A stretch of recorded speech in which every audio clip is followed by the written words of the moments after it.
travel isn't just about destinations, it's about the people you meet, the cultures you immerse yourself in, the stories you carry home. I'm Relebogile Mabocha, and on my travel feature, I take you on a journey beyond the guidebook. Each week, I connect with fellow travelers, insiders, and storytellers to bring you the heart of every place. Whether it's a hidden gem right here in South Africa or a dream destination abroad. Join me as we travel through conversations, memories, and inspiration. Listen wherever you get your podcasts. And now, The Money Show with Stephen Grootes on 702. Let's walk the talk. The Money Show with Stephen Grootes is brought to you by Absa Corporate and Investment Banking. Absa is a proud lead sponsor of B20 South Africa 2025. Good evening. Welcome to the program. Well, it may be a Friday, but a lot going on in our space this evening. Still some interesting questions being asked, I think, about Andrew Whitfield and his sacking as Deputy DTIC Minister by President Cyril Ramaphosa. There was a presidential statement on that today. But on the JSE, I think the big action really in the financial space, Lesaka Technologies buying Bank Zero, 1.09 billion rand, the price tag. Extraordinary, really, because Bank Zero was only formed in 2018. It does just show you how quickly the fintech space is moving, where value comes from. And of course, Michael Jordan, as I understand, is still going to play an important role in the sort of new entity, or the newly bought entity, let me call it that.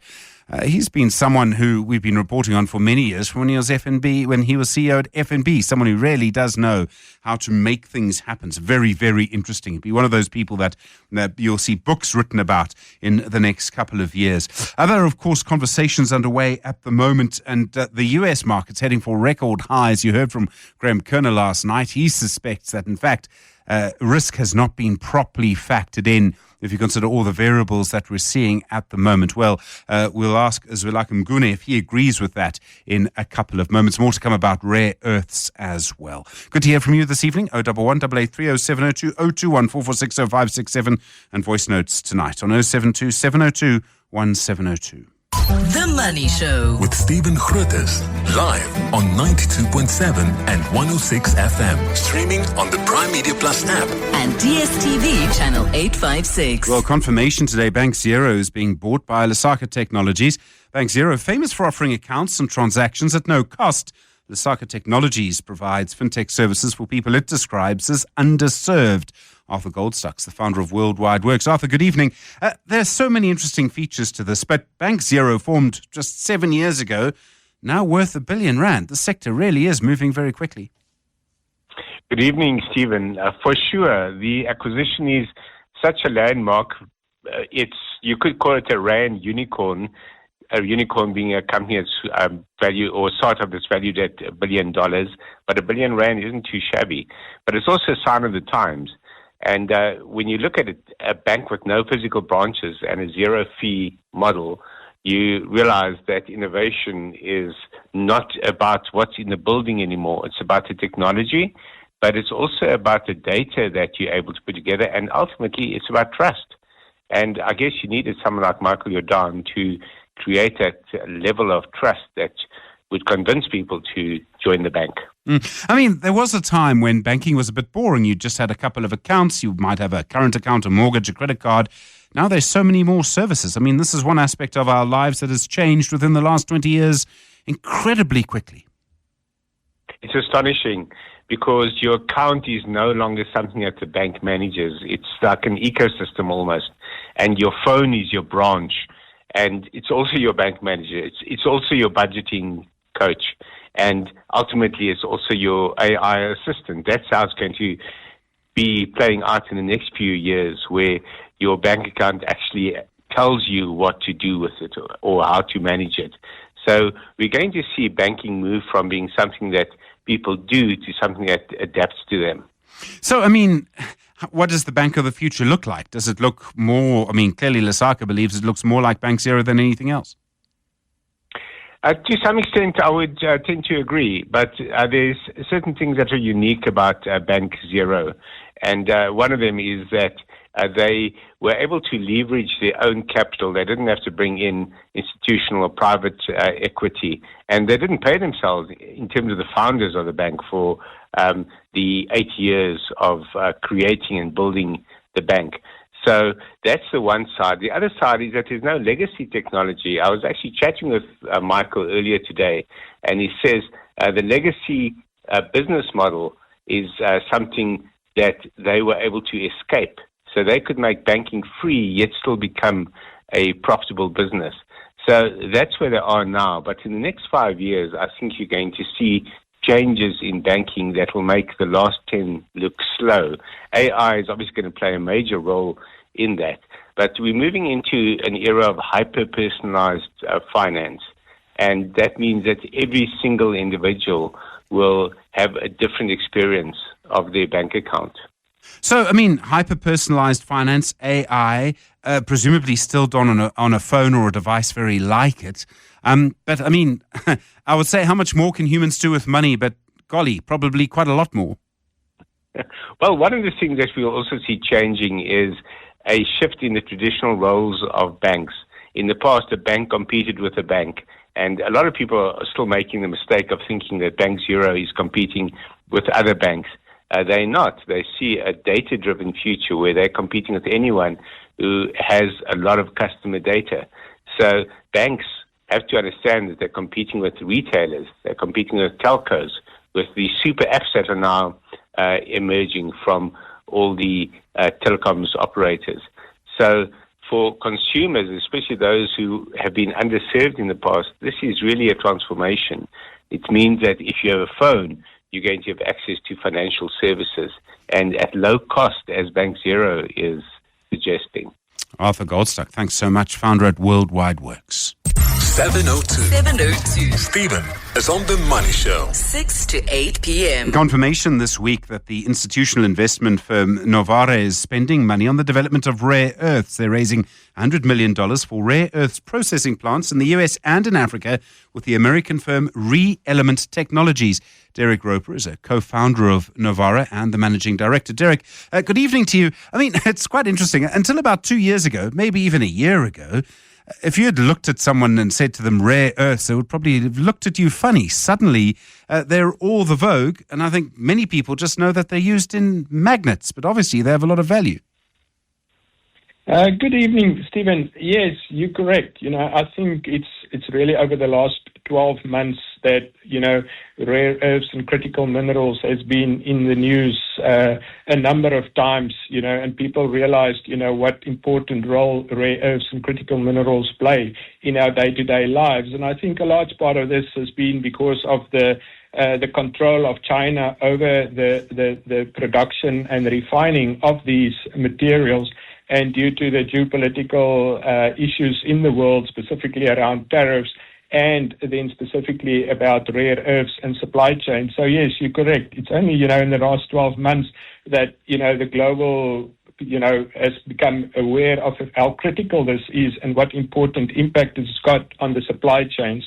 Are we talking about something with very specific properties? So I use the example of magnetism because that's what some of them are able to do. They're able to have some very interesting properties.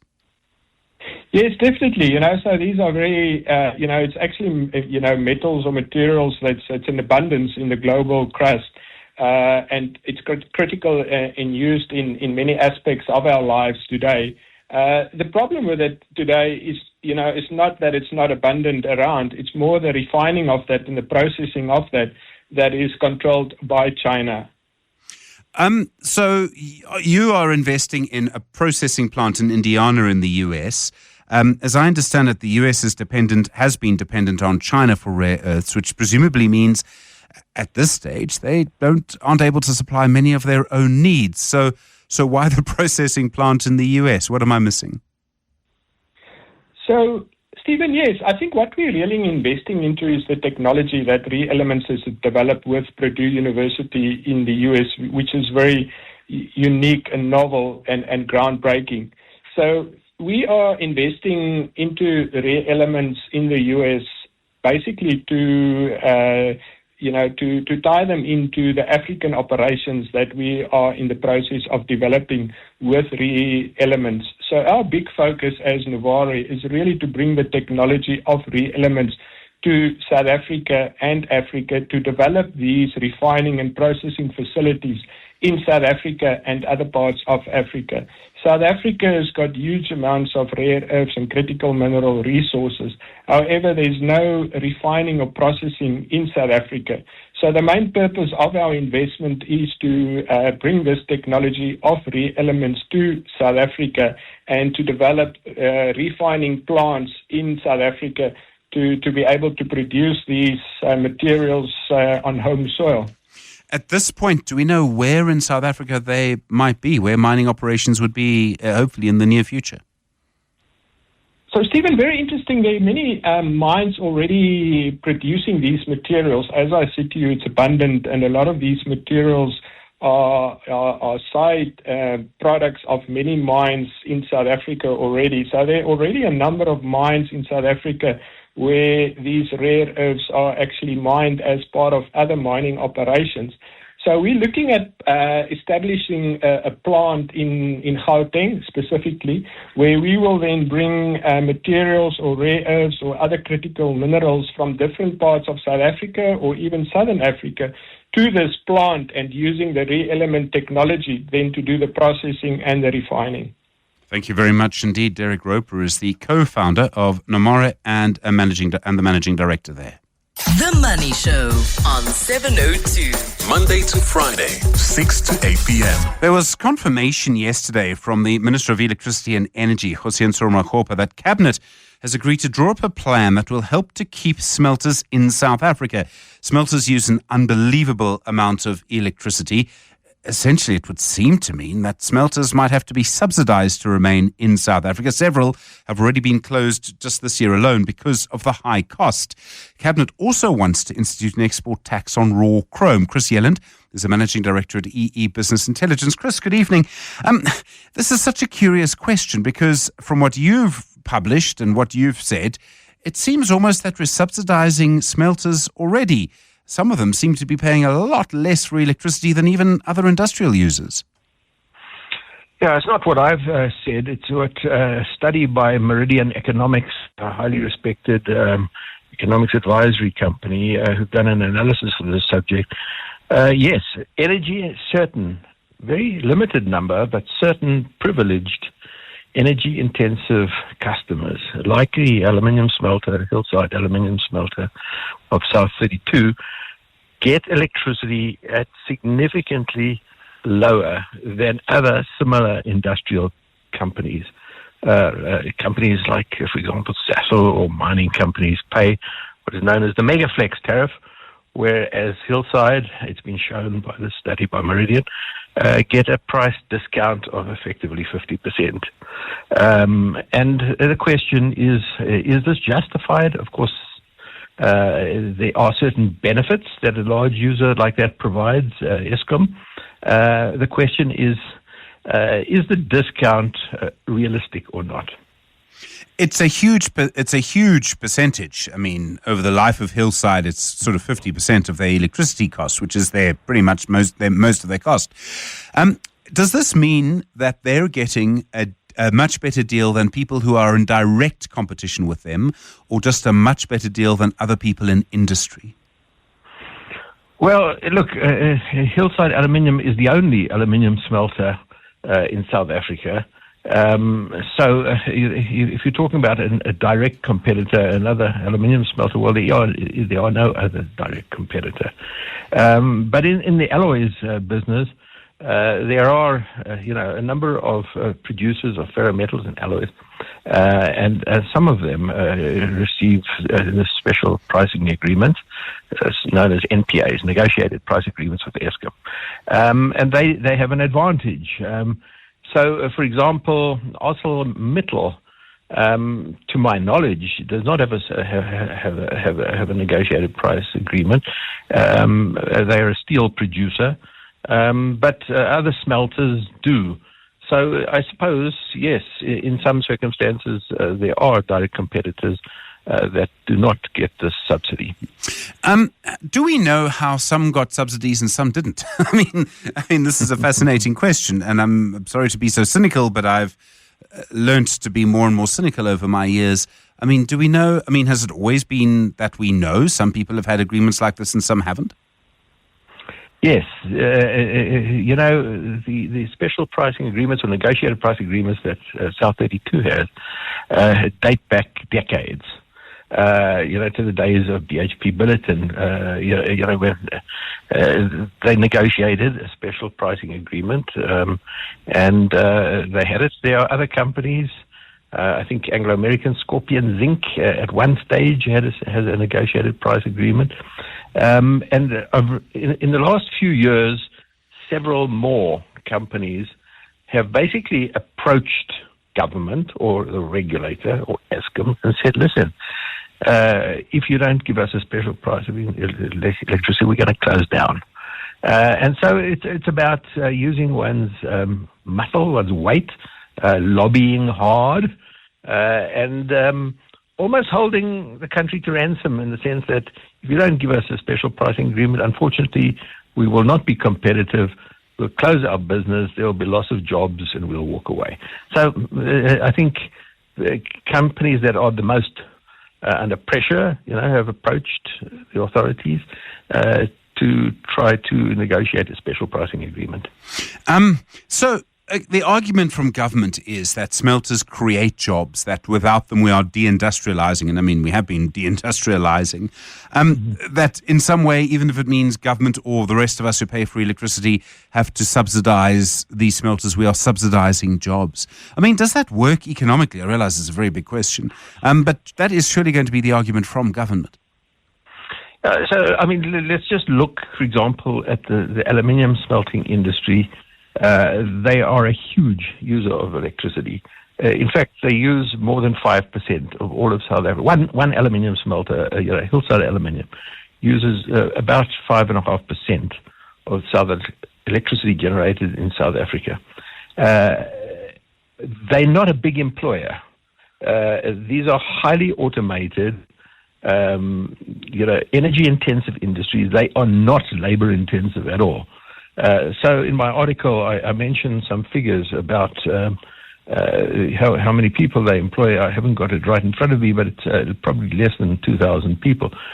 2,000 is not a small number, but it's certainly not a big number based on the amount of energy that they use. Yes, jobs will be impacted. The question is, one can subsidize, and there can be a case for subsidizing a particular service or product or, industry. But it has to be carefully and rationally and economically evaluated and studied to work out the cost-benefit analysis. And that has to be done in a way that is transparent. The public can see that there is a rationale for this. In this particular case, this kind of economic study has not been done. Eskom have an argument. They say that there is a benefit to Eskom, and there is. A large user like Hillside Aluminium can switch off when needed at short notice and alleviate load shedding, for example. So it acts as a kind of emergency reserve. That means that Eskom doesn't have to have generation emergency reserves. It can, instead of switching on generators, it can switch off aluminium smelters for a few hours a week. And that's quite useful. The question is, what is the economic benefit of that?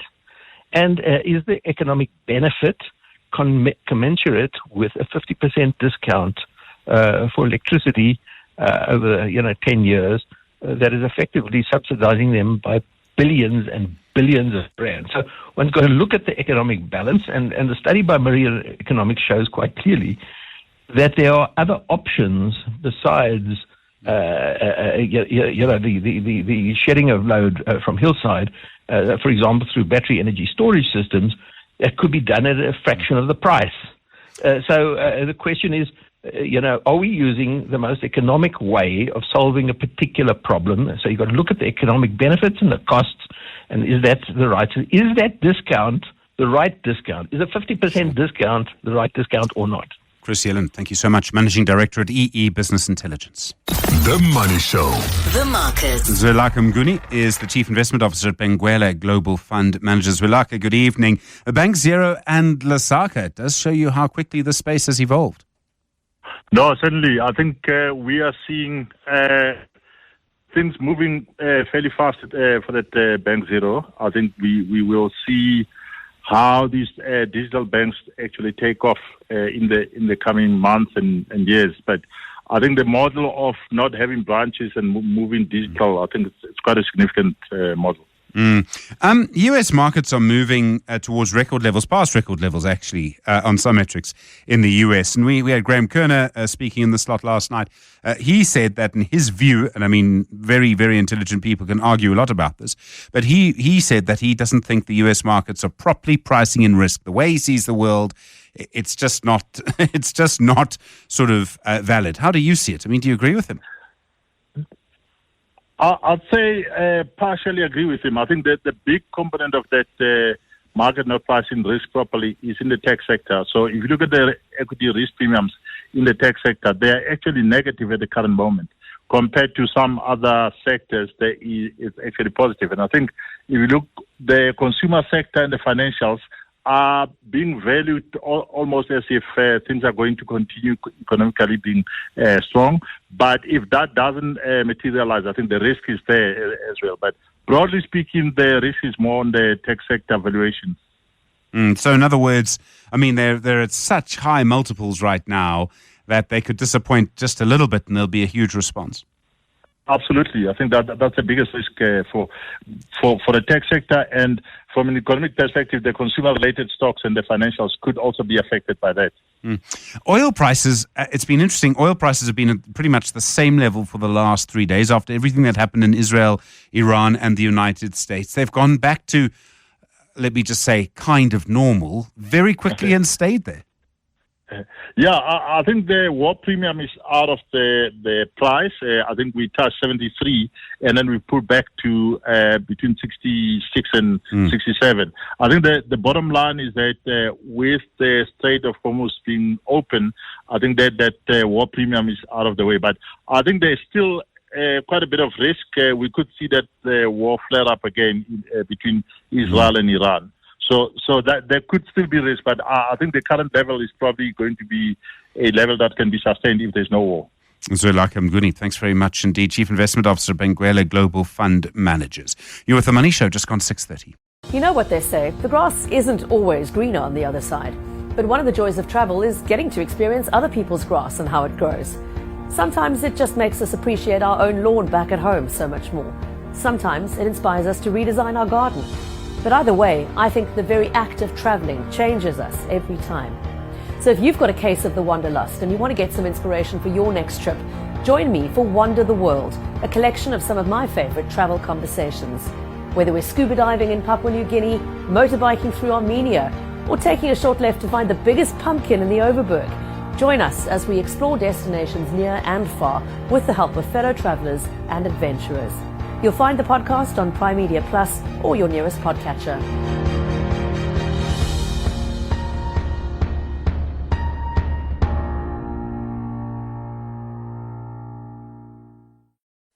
$7.02. Stephen is on The Money Show. 6 to 8 p.m. Well, I followed with interest the presidency statement that was released today, and it was really explaining, well, I'll come to that in a moment, but it was really in response to all of the conversations that you'll have heard and the political comments made, particularly by the DA and their leader, John Steenhuisen, in the reaction to President Cyril Ramaphosa's decision to fire Andrew Whitfield, the Deputy Minister of Trade, Industry and Competition. There are a few things that I still, at this point on a Friday evening, still do not understand.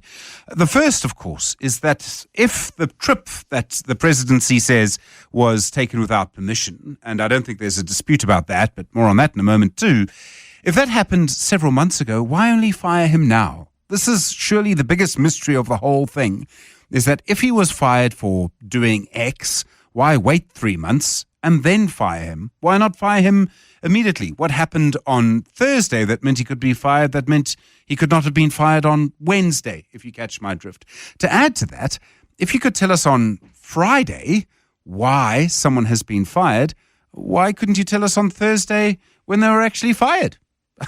you know, and I understand the presidency's sort of point that, you know, it's not common, it's not normally done for a president to give reasons why they hire and fire people. Doesn't mean that it's wrong to give reasons. Doesn't mean it's right not to give reasons either, I would suggest.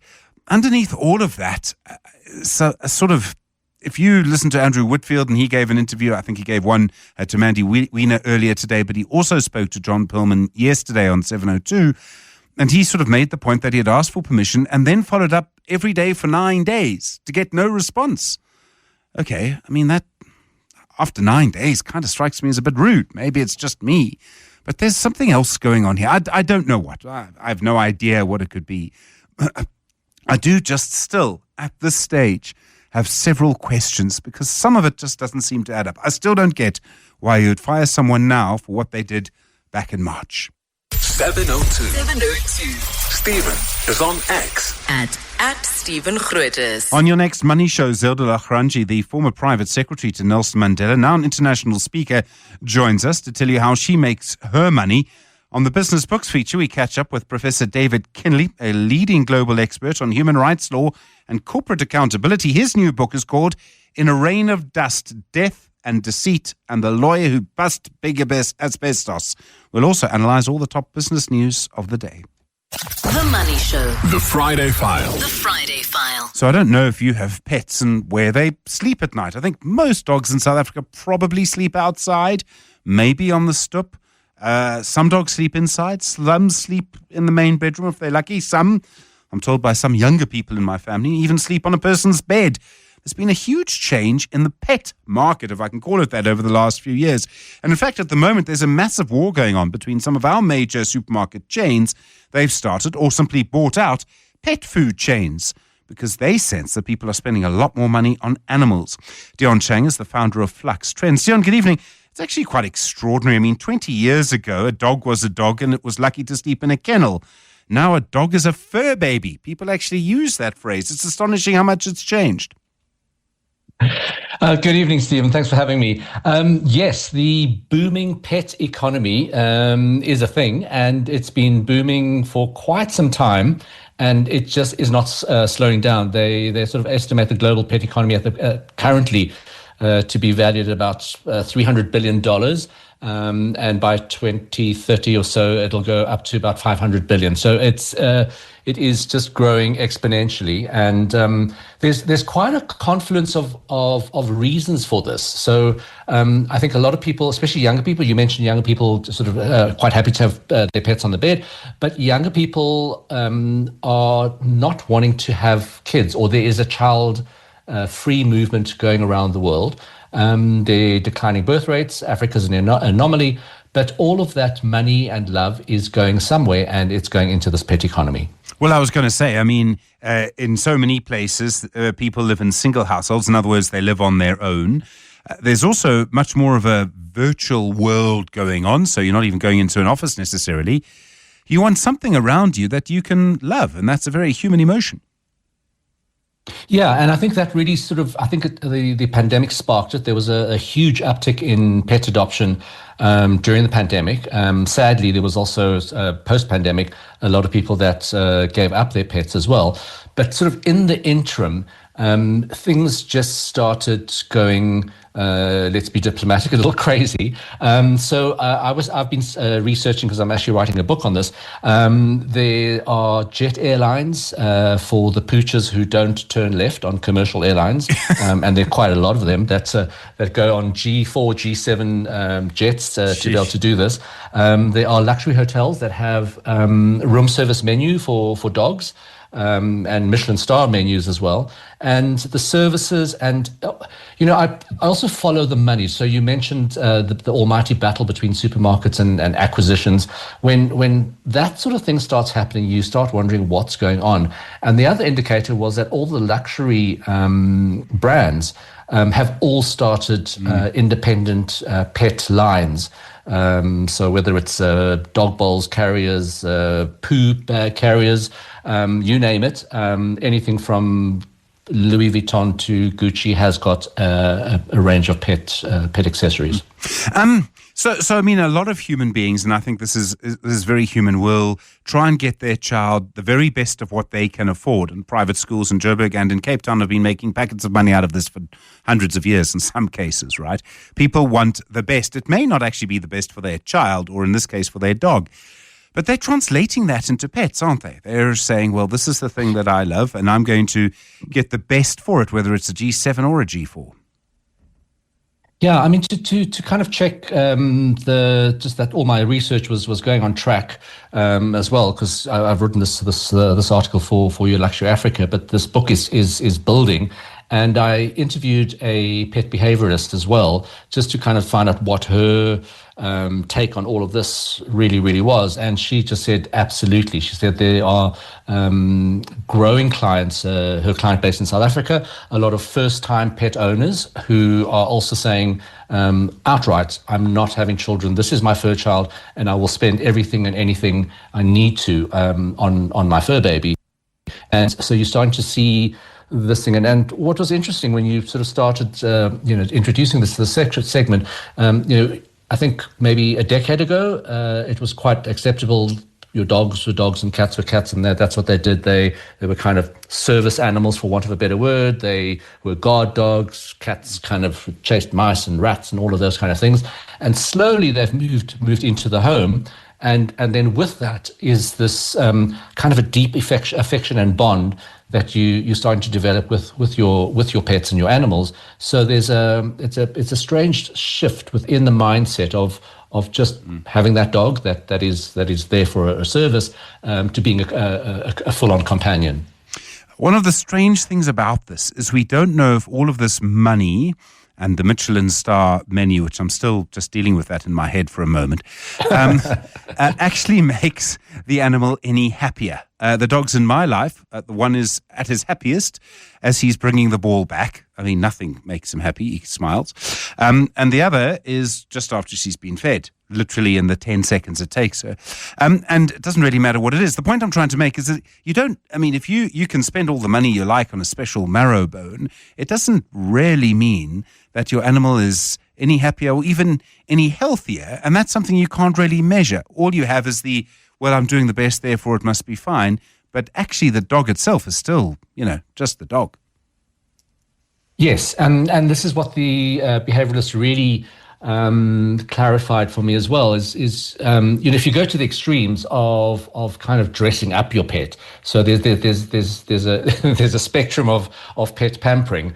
So it's just like on the low end is just the treats and all of that. The high end are the private jets, but then on the really really extreme end is kind of dressing up your pets and doing things for that pet. And she asked the question. You need to ask a question: are you doing this for the pet, or are you doing it for yourself? So one of the things that really sparked it, and I think this is an interesting stat for the listeners as well. That was the genesis of this book as well. Is in South Korea, where there are really really declining birth rates, aging populations, and a huge pet economy there. In 2023, I stumbled over a stat of they call them buggies, but a pram manufacturer who released their figures for that year. And in 2023, they sold more prams for pets than they did for human babies, which tells you quite a lot. Sure. There's some countries, I'm still on the Michelin menu, by the way. There's some countries where there is a long tradition of actually eating dogs. I realize it's quite a difficult thing to talk about for a lot of people. Parts of Italy, it was a speciality. Parts of China, South Korea, which is interesting because you just mentioned a different way. Nagaland in northern India, if I recall correctly. And maybe the research is not there yet, but are we seeing places where that happened actually now changing and sort of treating dogs in the way that these very rich people are now doing that? What I'm trying to get to is, are we seeing a sort of cultural differences in the way this is happening in different places? And I started the segment by pointing out that most dogs in South Africa probably still sleep outside, and some will sleep on their owners' beds. Yeah, it's definitely shifting. So if you look at so you mentioned South Korea. So they actually passed a law banning the sale and consumption of dog meat. So it was kind of like an age-old practice that kind of switched itself over. And then if you actually look at a place like in China, where about 10 or 12 years ago, this gradual switch happened of being pets or animals as being service dogs, so guard dogs, all of that kind of thing, to companions, bringing them into their home. You start layering on the fact that a dog's lifespan is 10 years, possibly 12 to 15 if you're really, really lucky. So if a decade ago those puppies were slowly brought into the family, those are now elderly dogs, and that has spawned a different economy within China of elderly pet care and pet funerals, which is also a huge thing there as well. So you're starting to see this shift in every part of the world that's coming here, and South Africa is no different either. Sure, fascinating. Dion Chang, thanks so much. Founder of Flux Trends, and a reminder that when I get home, I will probably be greeted by someone with a ball.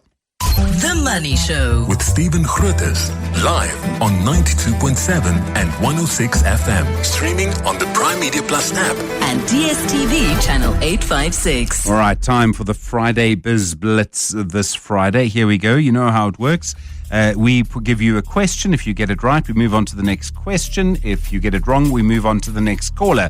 First question on the Friday Biz Blitz. The businessman, Michael Jordan, is the co-founder and chair of a digital bank that doesn't charge fees on transactions or accounts. What is the bank called? Michael Jordan is the co-founder and chair of which digital banks? In the news today, 011 883 0702 021 446 0567.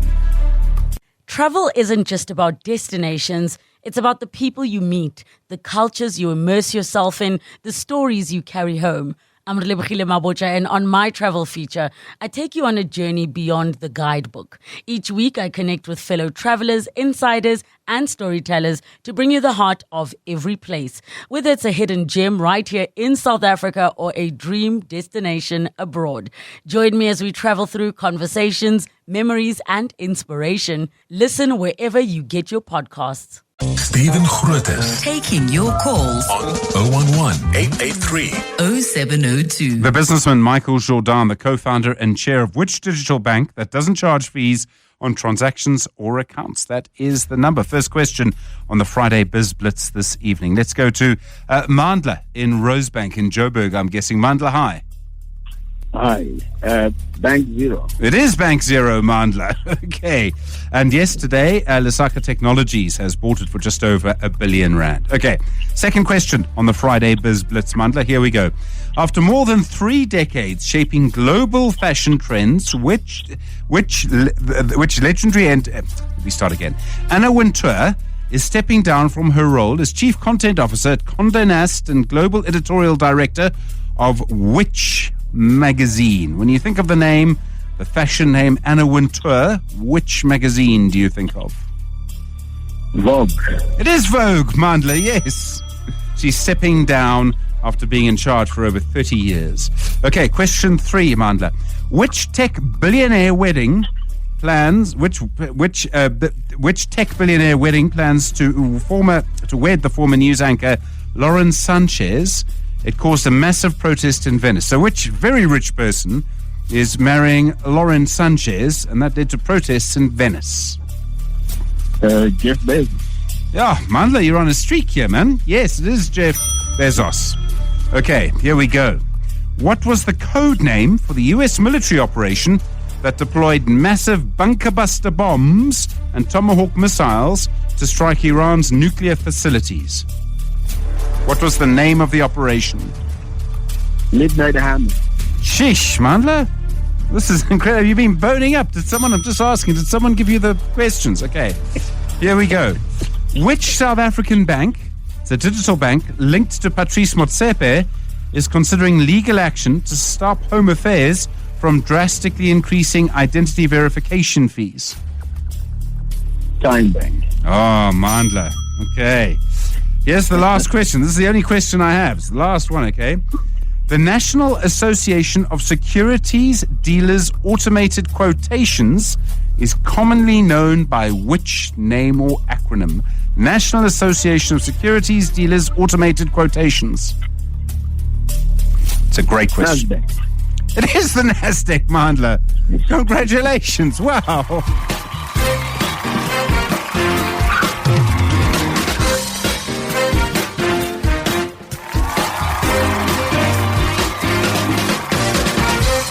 Oh, Mandla, enjoy your weekend. Congratulations. That was amazing. A clean sweep of the Friday Biz Blitz at 7 o'clock.